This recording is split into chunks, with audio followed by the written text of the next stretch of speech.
If you're a Christian and you think this is a video about how Jesus found me, it's not. Me and God have a weird relationship. One day he answers my prayers and one day he don't. And it's not like he has a customer service number where we can call and file a complaint. But luckily for us, we have the church. The church can be seen as a bridge to get to God. And not only that, it's filled with people who are kind, loving, caring. It's like being in a safe haven, my nigga. Until one day you open your TV and hear this on the news. Guilty of manslaughter. That's the verdict in the trial of a former Toronto pastor who was accused of killing his pregnant wife. Jury less than half an hour to find a former pastor guilty of trying to influence a jury. Houston megachurch pastor Reverend Kirby Caldwell, pastor of Windsor Village United Methodist Church, the largest church in the United Methodist Church, pleaded guilty today after being accused of defrauding people of millions using phony bonds. Brunswick pastor Kenneth Atkins now facing a possible sentence of life in prison. Just hours ago, a jury convicted him on all 8 charges that he faced of child molestation.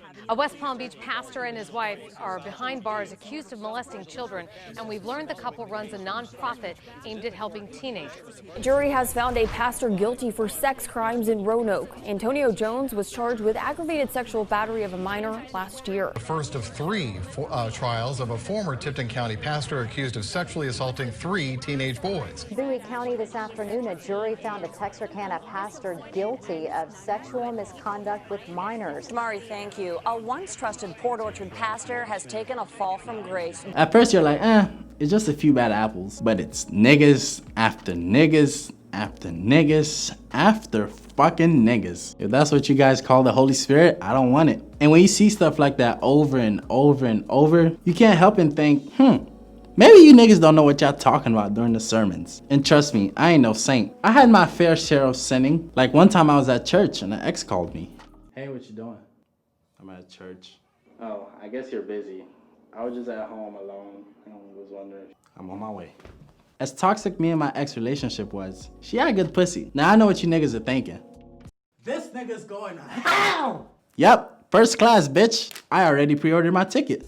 But seriously, let's talk about church. Me, personally, I've heard every story in the Bible. Jonah, Moses, Adam, Eve, Satan, Jesus, Jacob, Judah, Ruth, everybody, my nigga.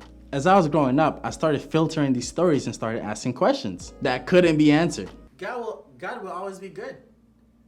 Even if you was in prison for a crime you didn't commit for 30 years, he's still good. Excuse me. Yes, young man. How come God didn't stop slavery? Like, he could have easily just snapped his finger and it would have been done. Well, what happened with that? Don't question God.